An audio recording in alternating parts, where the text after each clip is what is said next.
اور صحابہ زیادہ بڑھ جاتے ہیں. میرے بھائیوں بتانا کیا مقصود ہے؟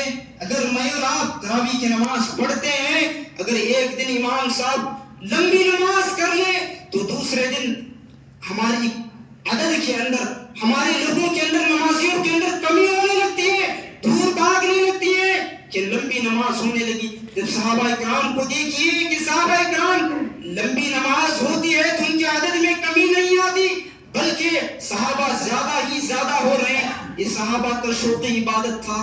یہ صحابہ اللہ کی عبادت اس طرح شوق سے کیا کرتے تھے. میرے اور آپ کی عادت دیکھ کیجئے کہ میں اور آپ کس حالت میں ہیں. میرے اور آپ کی واقعی معنی میں ایسی عبادت میں اور آپ کر رہے ہیں یا نہیں، مجھے اور آپ کو دیکھنا چاہیے. میرے بھائیوں، یہ صحابہ کی جماعت کے بارے میں تھا. آپ صحابہ کی ایک ایک صحابی کی زندگیوں کو پڑھ کر دیکھ کیجئے کہ صحابہ کس طرح عبادت کرتے تھے. ایک مرتبہ کا واقعہ ہے کہ نبی صلی اللہ علیہ وسلم اصحاب رسول ایک جنگ کے لیے گئے ہوئے تھے. جنگ کے لیے گئے ہوئے تھے کہ رات ہوئی. رات ہونے کے بعد میں نبی صلی اللہ علیہ وسلم دو صحابہ کو پہرا لگانے کے لیے، نگرانی کے لیے رات میں لگاتے ہیں. ایک اس کے اندر عمار رضی اللہ عنہ اور عباد بن بشر رضی اللہ عنہ ہوتے ہیں. تو دونوں پہرا لگائے ہوئے تھے، رات کو نگرانی کرتے ہیں. پورے صحابہ اور نبی صلی اللہ علیہ وسلم آرام کر رہے ہیں.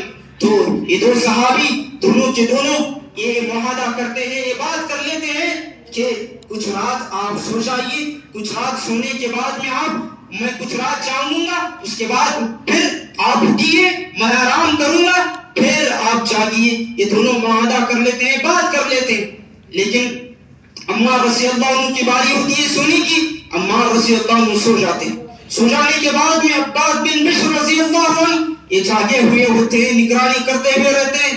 یہ سوچتے ہیں میں نگرانی رات میں کر رہا ہوں تو ایک کام یہ کر لیتا ہوں کہ نگرانی کے ساتھ ساتھ میں عبادت بھی کر لیتا ہوں، نماز بھی پڑھ لیتا ہوں. وہ کہتے ہیں کہ وہ نماز شروع کرتے ہیں. نماز شروع کرتے ہیں تو وہاں سے دشمن دیکھ لیتا ہے کہ ایک ہی صحابی نگرانی کر رہے ہیں، میں ان کو ایک کو ختم کر دوں گا تو دونوں کے اوپر میں حملہ کر سکتا ہوں. تو اس دشمن نے دیکھ کر یہ صحابی نماز پڑھ رہے ہیں، تیر چلاتا ہے تو اس صحابی کے پیٹھ کے اوپر آ کر وہ تیر لگ جاتی ہے، خون بہنے لگتا ہے. لیکن وہ صحابی کیا کرتے ہیں، اس تیر کو نکالتے ہیں، پھینکتے ہیں، لیکن نماز کو نہیں توڑتے، نماز وہ جاری رکھتے ہیں. پھر کیا ہوتا ہے کہ پھر دشمن اور ایک تیر چلاتا ہے، اور ایک تیر چلانے کے بعد میں خون زیادہ بہنے لگتا ہے، جس کی وجہ سے ان کی جسم میں طاقت نہیں ہوتی. اس کے بعد وہ عمار رضی اللہ عنہ کو اٹھاتے ہیں.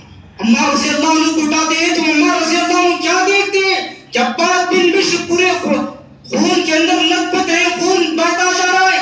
تو عمار رضی اللہ عنہ سوال کرتے ہیں کہ جب آپ کو پہلے تیر لگی تھی، اتنا خون نکل رہا تھا تو آپ پہلے ہی مجھے ہوشیار کرتے، آپ پہلے ہی مجھے جگاتے.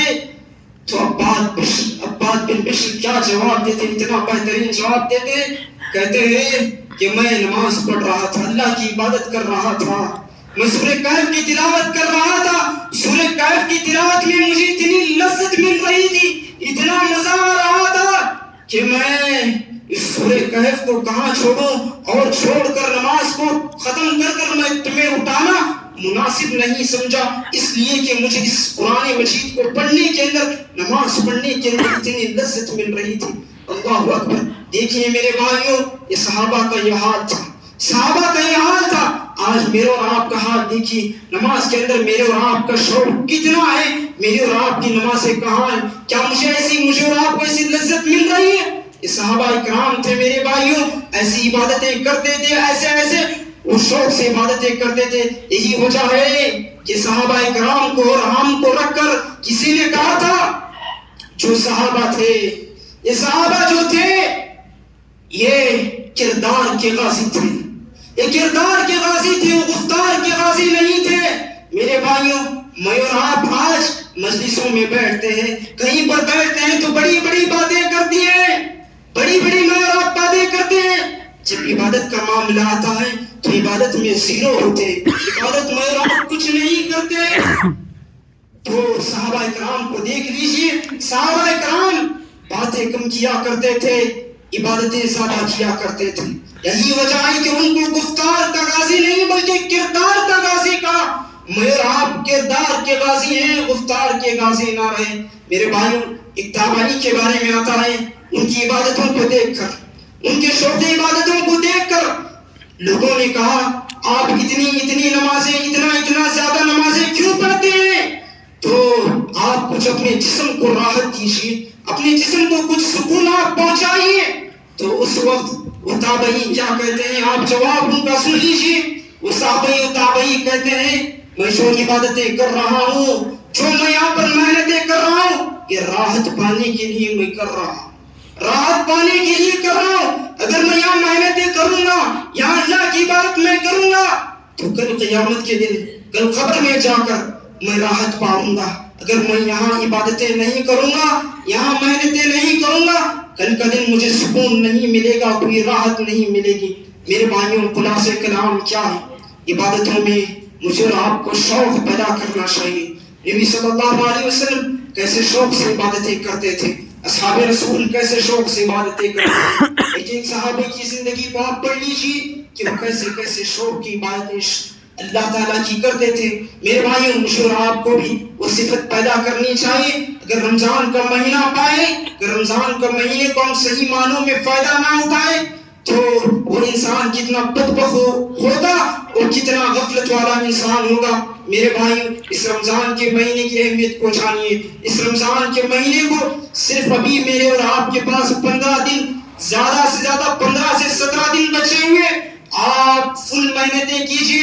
اگر میں اور آپ اس مہینے کے اندر محنت کریں گے تو واللہ اللہ کی قسم یہ عبادتیں میرے اور آپ کی آج نہیں تو کل قیامت کے دن قبر میں ضرور کام آئیں گی۔ اگر میں اور آپ آج سستی کرتے ہیں، محنتیں نہیں کرتے ہیں، اللہ کی عبادت نہیں کرتے ہیں، تو دنیا میں بھی ہمیں مار کھانا ہے، دنیا میں بھی اللہ تعالیٰ کی مار ہوگی، کل قیامت کے دن بھی، خبر کے اندر بھی اللہ تعالیٰ کی پکڑ ہوگی۔ وہاں پر ہمیں طرح طرح کے عذابات دیے جائیں گے۔ سوال ہوگا کہ تو نے رمضان پایا، رمضان پا کر بھی تو نے عبادتیں نہیں کی، رمضان پا کر بھی تو نے اپنی بخشش نہیں کر لی، تو اللہ تعالیٰ کے پاس پکڑ ہوگی، اللہ تعالیٰ کے پاس سوال ہوگا۔ تو اس کو جان کر آپ ابھی سے عبادتوں کو عائد کر لیجئے۔ میرے بھائیوں، کوئی بندہ عبادتوں کے اندر ارادہ کرتا ہے تو اللہ تعالیٰ کیا کہتا ہے؟